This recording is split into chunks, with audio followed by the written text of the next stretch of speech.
So, according to the pundits, Peter Obi and his opposition Labour Party are trying to do what has never been done before in the history of Nigeria, getting a court to overturn the outcome of a presidential election. Mr. Obi, who was the third-placed candidate in the presidential election, has now officially challenged the results that saw Bola Tinubu of the ruling APC party declared the winner, in addition to raising questions about the processes leading to the outcome of the election, which he and the Labour Party say were riddled with irregularities. They also argue that Mr. Tinubu should not have been eligible to run for the top office in the first place. The election disputes, of course, take months to resolve in Nigeria, despite the fact that the Constitution stipulates that, where possible, they should be concluded before a candidate is sworn in. So, what are their chances of overturning the results? Well, for more on this, I'm joined now in the studio by the vice presidential candidate of the Labour Party, Yusuf Datti Baba Ahmed. We've also given an invitation to the APC for them to come in and respond to this interview tonight if they so wish. Thank you very much indeed for coming in. Most welcome, Charles. First of all, let's do some scene setting. Just crystallize for us the reasons you're going to court and what you want the tribunal to do. The election petition is a matter for professionals, lawyers, and by our standard and general attitude, we allow the best to do justice to those questions. As the candidate, I would rather hold on to the constitutional matters that are also inclusive in what you just asked me now. So if you may, let me proceed to speak about Constitution. The Electoral Act, which is mainly what the lawyers are doing at the tribunal, is a process document.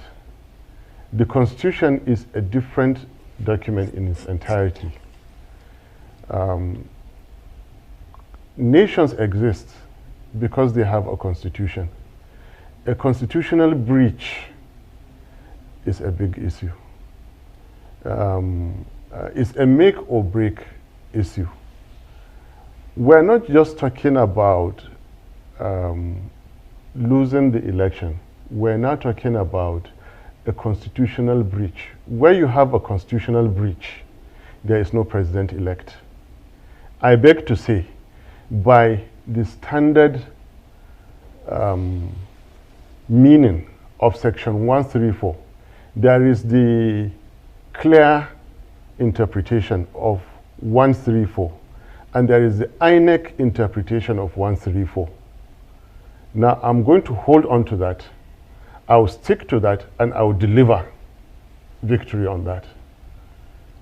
By that, I dare tell you, with all humility, we do not have a president-elect in Nigeria today.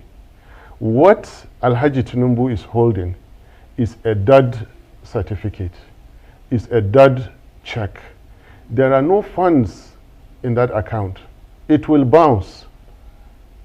You cannot swear in a president whose certificate of return assaults the Constitution, because the Constitution is the platform on which a presidency rests, and when that has been violated, it cannot sit.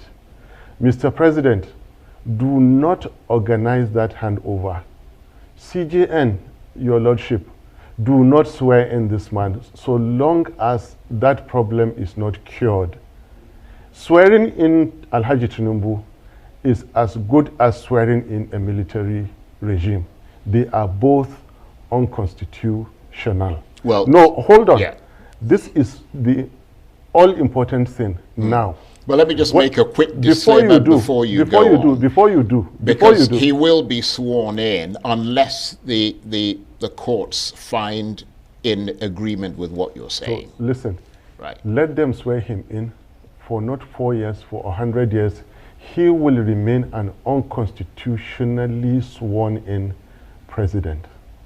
That's the point I'm making. Even if they swear him in, it is unconstitutional. That is our comfort. And that is our agitation at the same point. To save Nigeria, you have to cure that problem. Now, being the powerful that they are, it is even better for even us, the opposition, that they go and create additional 6% votes of the FCT from thin air and claim that they are the high and powerful and add it to his votes and swear him in with the 25%, than to go and swear in a president of the Federal Republic of Nigeria without 25% in the FCT, denied by the Labour Party, us. Now, my take, when their lordships, the justices, make a ruling out of their wisdom, the common man on the street and you and I will listen to the judgment and will understand the judgment. If we can understand the judgment then, we can understand it now. Here is another take. The law is not a game for politicians to play. The Constitution is not a puzzle for candidates and their lawyers to solve. Justices, their lordships, are not in place for rich candidates to refer poor candidates to them after being bullied out in the polling units. Well, your candidate isn't poor, is he? We are, because we have not spent the kind of money they did. Right, but he certainly isn't ranked as a poor person in Nigeria. Well, anyway, that's not the issue Yeah. now. Let's come back. We're talking about the wisdom of their lordships, because ultimately that will decide the fate of Nigeria. Wisdom is intellect plus experience, but this time you're talking of higher intellect. Intelligence is comprised of 5 qualities, and I'm now going into educational psychology. I'm actually delving into philosophy. Language ability, arithmetic ability, memory, logic, and creativity. All common people, you and I, have these things. Section 134 is as plain as can be. Section 134 was not at the mercy of Mahmoud Yakubu. At the height of administrative rascality, recklessness, and official arrogance to interpret. Right. But justices of the courts interpret the Constitution. Executive officers follow instructions. Right, but just for the sake of our audience, just remind us of what Section 134 is. Section 134 says the president shall have scored, not in exact wordings, at 25% in each of at least 2/3 of the states of the federation and the Federal Capital Territory. Yeah, but that's a question of, it could not be any clearer than this. There is no interpretation. Well, I told you, the Constitution is not a puzzle to be solved. The Constitution is a document simplified to be followed. Yeah, but that's one of the grounds on which you're filing I told you I am holding onto that, because right now, technically speaking, constitutionally speaking, security speaking, we do not have a president-elect by the standard definition of Section 134, but by INEC definition, they have proceeded to give a certificate of return. And I'm telling you that even if they swear in Alhaji Tinubu, it is an unconstitutional and will continue to be. Yeah, but that's just one of the grounds on which The you're rest filing of- a complaint. Charles, you're not following me. Charles, I you're not understand following what you me. mean, but let me just make Yeah. this point Yeah. just briefly, and I apologize for interrupting you. Yeah. But that point that you're holding on to Yes.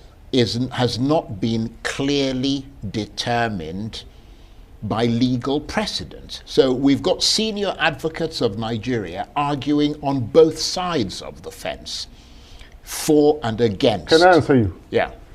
Even those who argued against us in this case ended up helping our case, that the FCT has been adjudged to be a state. Now, if it is a state, where is the 25% of FCT? They don't have it. Because the Constitution section 134 says, in each of and the FCT. It could not be any clearer than this. Well, that is why I painstakingly Right. took, I painstakingly took, ultimately when they use their wisdom to decide, they will come back to tell you what you and I will understand on an ordinary day. That ordinary day was yesterday, is today, is tomorrow. We can read section 134, we can understand it, we can interpret it. And for God's sake, let me say once again, the Constitution is not a puzzle, it's a working document. It is the bedrock of a nation's life. But obviously it is the platform on which you swear in a president. If you violate it, use power, use anything to swear in a president, he will forever continue to be an unconstitutional president. Now, do you want to have an unconstitutional president in Nigeria? No. For the sake of democracy, I repeat, even if it means they create 6% and add to that ticket to meet, this is the time for advocacy to be added to the legal proceedings. Well, I mean, if the entire world, right, fill the Nigerian public space. If the courts find in his favor and find against you, then the issue of constitutionality doesn't arise, does it? I mean, do you trust the legal process in Nigeria? Quite frankly, I have said it before now that now I do not. But it is no reason for us not to go. And I have given my reasons not to trust. It is very clear that you do not contest two offices at the same time. An important, exalted office like the Senate President today contested presidency, lost to Alhaji Tinubu, and now is an elected senator. What else are you going to tell me? I repeat, the Constitution is not a puzzle. The law is not a game that politicians should play. Justices, their lordships, are not in place for rich politicians to refer smaller politicians to, so that they do what they feel they can do. Right. Now, law, not just Nigeria, law is at stake. Because when the high and mighty do what they feel like and brazenly change the meaning of clear provisions of the Constitution, law does not exist anymore. Right, but as I said, we would have to await the interpretation of the courts in order to be clear on that. But Charles, I just want to go through I need to clear something with the you. grounds on which you're actually, I mean, you've mentioned I need one to clear something with you. ground and perhaps a second one, but I mean, we've heard that your petition argues that Mr. Tinubu should not have been eligible to run for the office of president. On what basis do you say that? You would have heard about the organized private sector. There is the world of organized crime. And organized crime is dangerous. Organized crime actually is danger itself. And let me go back a bit in history. Not Nigerian history.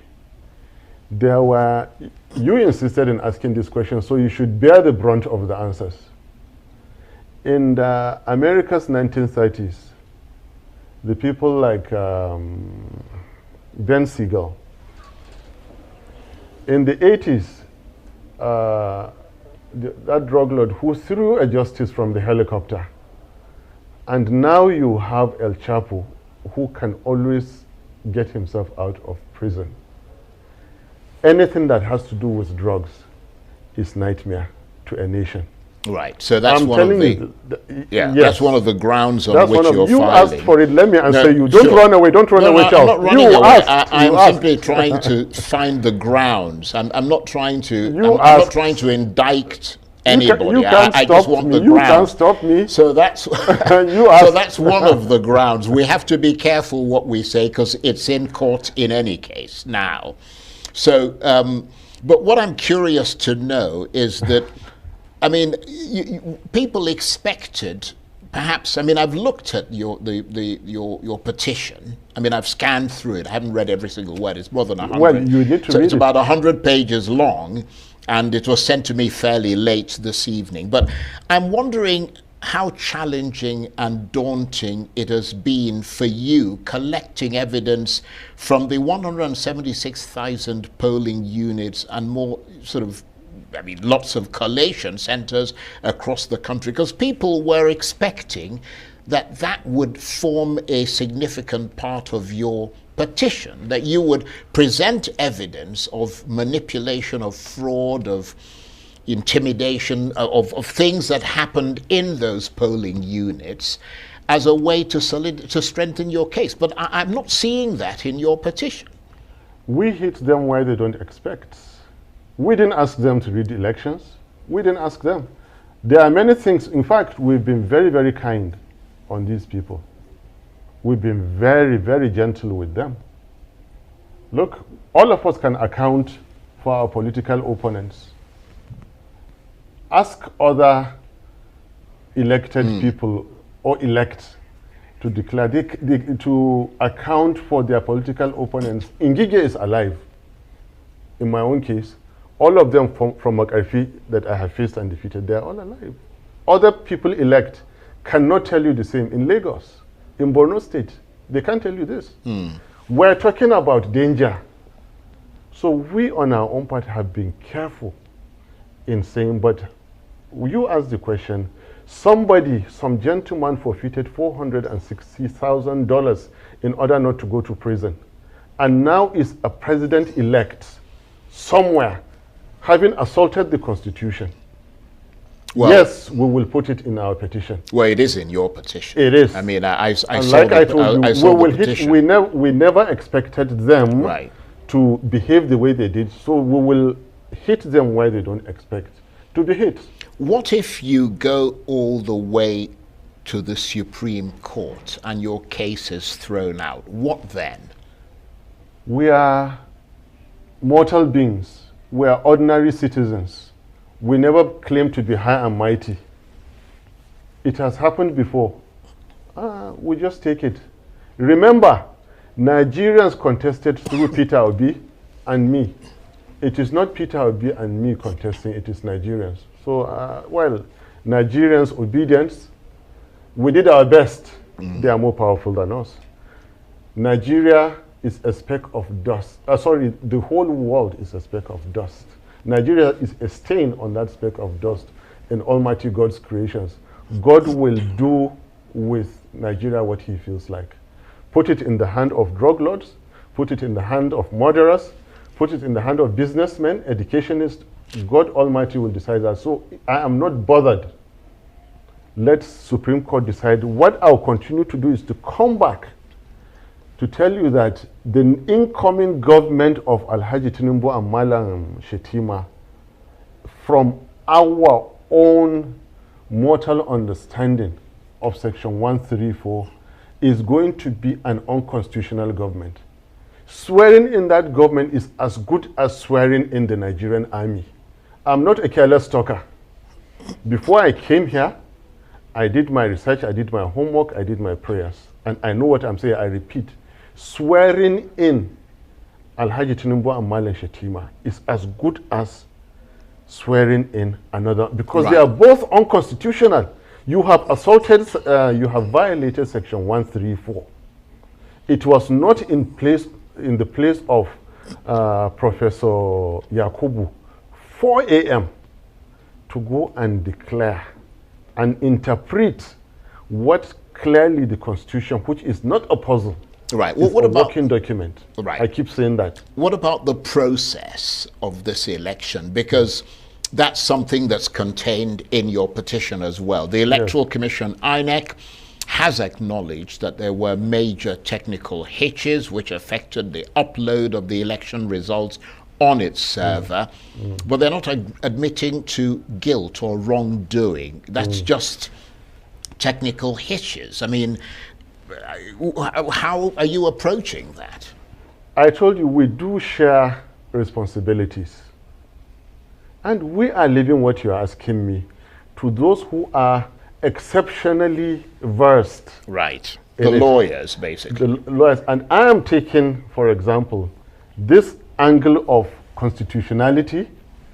And at this point, maybe I should let you know that something called the Constitutional Crisis Resolution Group may soon come up with a simple, noble, principal objective of preventing the coming into effect of an unconstitutional government in Nigeria.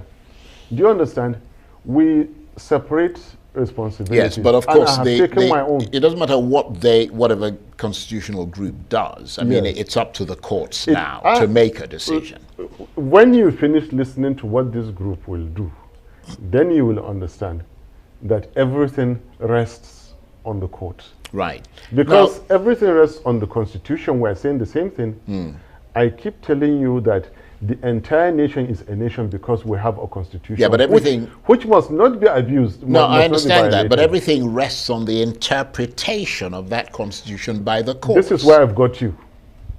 Charles, Section 134 stands interpreted.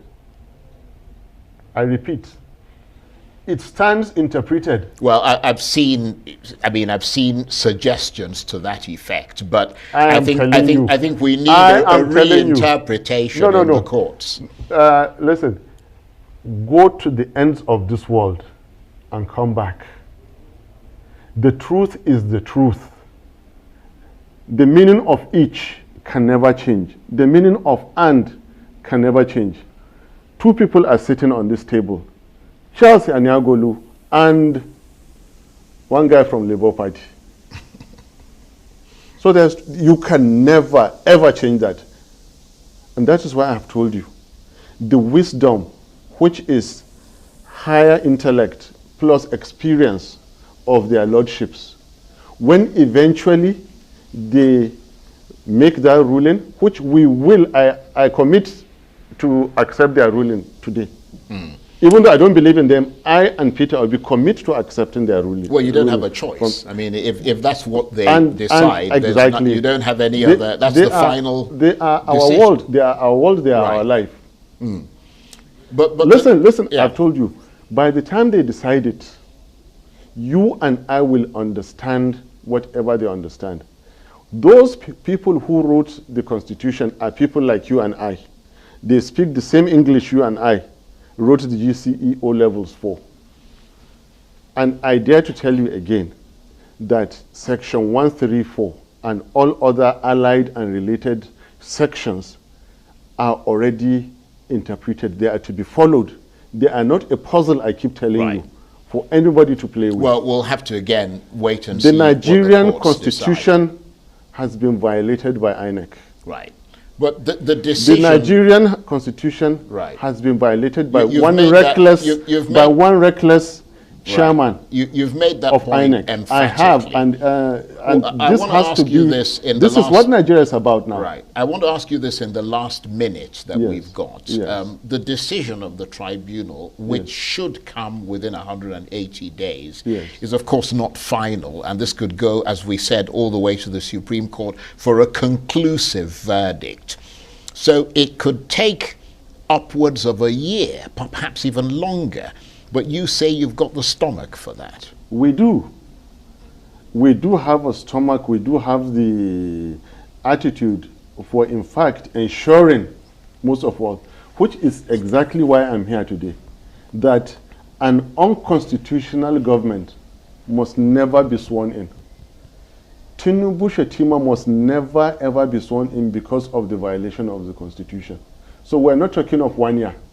we're talking of before 29th of May, is either they go and create 6% out of thin air, and we said, you people have the power, go ahead and swear in. I'm happier, really, that they can rig again after the election, after the results, and add 6%.